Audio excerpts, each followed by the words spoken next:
And welcome back. Well, there are 65 piers with dockside mailboxes on Lake Geneva, and the quickest way to get to them all is by boat. And to make it even speedier, don't let that boat stop. Nope, keep it going. Unbelievable. For 59 years, mail jumping had been an all-male tradition until a young girl wouldn't let go of her dream. Yep. Back in 1974, Elaine Kanelos wrote a letter to the mailboat company saying it was time to let a female do the job, and they agreed. And today she wrote about her experiences in life on Lake Geneva in her memoir, Mail Jumper, the story of the first mail girl. And we are thrilled to welcome her here to the show. I absolutely, it was all my dreams come true, and I loved every minute of it. Did it pay well? It wasn't about the pay. It was about being out on the lake and the sun, all those things. It was great. And you were the only girl, so you worked with all men and other boys. And that made it even better. Right. Exactly. It was great. Yeah, I was, for the 2 summers that I did it, I was the only male jumper and the girl and the only one doing it, except for occasionally someone would stand in for me on Saturdays and Sundays. When you tell people, like at a party or something, yeah, I'm a mail jumper, would people kind of look at you like, huh? I mean, explain what the job entails. So what the job entails is the mailboat has been delivering mail on Lake Geneva for almost 100 years. The boat is full of about 215 tourists. They ride along as we talk about the events. As you can see, the events happening. Look at them go. Oh my gosh, look at that! Do you remember that pier? Yeah, I remember all the piers. But the gist of the mail jumper is to deliver the mail, and the boat doesn't stop. So you jump off at the front of the boat, run, put the mail in the mailbox, turn around, and jump back on. How many people total are doing this job that day, each day? One person. Now they have they recruit a team of, or they actually have tryouts every year, and they have about 6 jumpers who do it, but they alternate. But it's one person for the whole tour. Wow. I think that's amazing. I mean, just watching you think of all the hazards. How many times do you slip and miss the boat? And what happens if you miss the boat? Well, I never slipped, and most times you don't slip and miss. That's knock on wood, wherever the wood is. Yeah. But it is. There are lots of things you have to watch out for. There are all kinds of things on the pier that every day is sort of new. There may be inner tubes. There may be towels. There might be. You might have to pick up a package. You might have to deliver packages. Oh. So it's interesting, and all that has to be balanced while you're jumping on and off of the boat. Did you ever miss the boat? I missed the boat twice on purpose. There's a little bit of a tradition that, as the summer's gone and you're feeling good about what you're doing, that, there's an opportunity to wow the crowd a little bit, and you work it out with the captain. No way. And you say, hey. On this next one, I'm going to be missing the boat. I'm going to miss it. And you want to miss it by a lot. And then what happens? Does he circle back? Yeah, he'll circle back. Okay. That's why you have to be a team about it. He has to circle back and get you. But the crowd loves it. So people watch. People watch, yeah. There are about 200 people on the boat every day. And they're watching the whole thing. It's really fun for people to be on the mailboat. So it's incredibly athletic, right? I mean, it's a workout. It's a workout. Okay, and you are an entertainer. You are.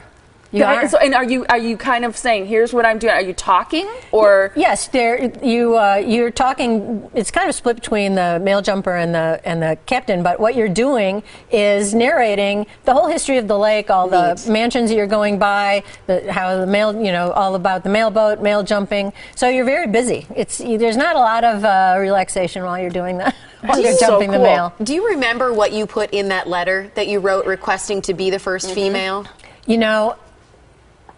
I know that it was a fairly spunky and demanding letter for someone who was 18 years old. You know, it was really, I grew up on Lake Geneva. I had always wanted to be the mail jumper, and I knew I needed a summer job, and I wrote a letter to Bill Gage, the president of the company at the time, and I said, I just really want this job. I know I can do it, and hey, it's about time you hired a girl. Yeah, I do too. You're such a beautiful woman, and you're so tan, and you look like somebody who grew up on a lake. With your blonde hair and sailboating every day. No. Yeah, exactly. Life is a dream. But I wonder, did it sort of define you in some ways to put yourself out there in 1974 as an 18-year-old to get this job, to do something athletic, to be talking to crowds and wowing crowds by missing the boat? I mean, how did it kind of shape your life and your future? Oh, I think it definitely. I think it was definitely something that I was determined to do, and from that point on, and doing the job, loving the job, working with the crowds. I'm definitely a people person. I still am very involved in that in a lot of ways, and it made me feel like I could do whatever I wanted to do, and I think I really took that forward the rest of my life. It's awesome. In your book, you also talk about the fact that you lived in a few of those famous estates for a while, so you really have kind of an insider's vision into what some of those homes are like. Can you give us a little taste of what some of those mansions look like or were like then? Yeah, it's and that's another thing that I tried to do in the book, is tell a little bit of the insider story, because I did live in a very well-known estate on the lake, and also had friends who lived in many of them, and was over there. It's wonderful to be able to have lived those experiences and be inside of them. One of the stories I talk about was when my best friend in high school and I decided to go deliver brownies to the head of the Morton Salt Company, who lived in the mansion that is considered the most beautiful on the lake. And we did threw some brownies in the oven, only let them bake about halfway, put them in a tin, tramped through the woods, knocked on the door, and were let in and spent an hour and a half with Daniel Peterkin. It was fabulous. Really, really fun. Did he like your brownies? Cool. I think that his assistant threw them directly in the trash. You got to bake them all the way next time. We did not have the patience for that. But you know what? That's a great point. You make some homemade goods, and the whole world becomes yours.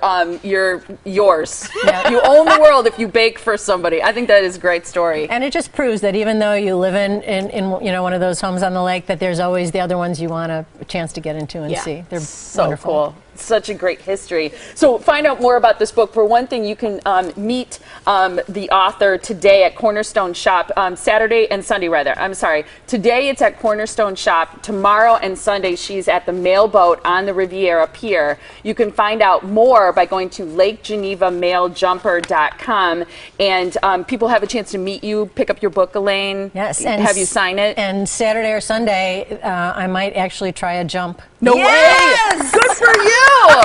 That's awesome. We should have had you jump from here to our couch just to be able to interview today. just to give you a little practice. We'll see how it goes. If you can do it in heels, you can do it again on the pier, right? For sure. It was such a pleasure to meet you. Pleasure meeting you. Thank you so much. Yeah, thanks for being here. It was an awesome story.